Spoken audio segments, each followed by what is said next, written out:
Hi, നമ്മുടെ കൂട്ടുകാർ കുറേ പേര് ചോദിക്കുന്നുണ്ട് ഈ താമര വിത്തിനെ പറ്റിയിട്ട് കേട്ടോ. അപ്പോൾ ഞാൻ സാധാരണ ട്യൂബറാണ് വെക്കാറ്, താമര വിത്ത് അങ്ങനെ വെക്കാറില്ല. അപ്പോൾ അതിൻ്റെ സാധനം ഞാൻ കാണിച്ചു തരാം.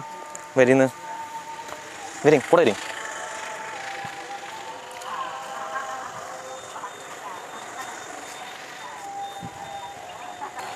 അപ്പം നമ്മുടെ താമര തോട്ടത്തിൽ ഞാൻ വിത്ത് അങ്ങനെ വെറുതെ ഇട്ടിട്ടുണ്ടായിരുന്നു കേട്ടോ. നമ്മുടെ ഏതിൻ്റെ ആയിരുന്നു അറിയോ?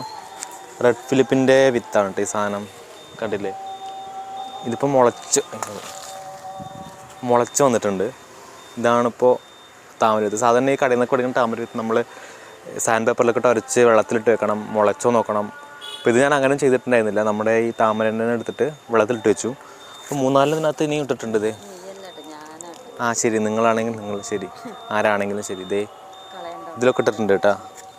അങ്ങനെ 3-4 ഇട്ടിട്ടുണ്ട്. ഇത് 3-4 കുറേ ഇട്ടിട്ടുണ്ട്. ഇതൊന്നും മുളയ്ക്കുമെന്ന് എനിക്കറിയില്ല. ഇത് മുളച്ച് കഴിഞ്ഞാൽ ഇത് പൂണ്ടാവുമെന്നൊന്നും എനിക്കറിയില്ല.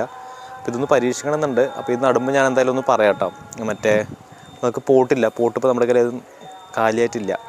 അപ്പോൾ നമ്മുടെ ഇതാണ് താമര വിത്ത്, താമര വിത്തിൻ്റെ മുളച്ചിരിക്കുന്ന ചെടി. അപ്പോൾ നമ്മുടെ വീഡിയോ ഇവിടെ നിർത്താൻ പോകാം കേട്ടോ. അപ്പോൾ എല്ലാവരും നമ്മുടെ ചാനലൊക്കെ സബ്സ്ക്രൈബ് ചെയ്തേക്കുക. നമ്മൾ ഈ സാധനത്തിൽ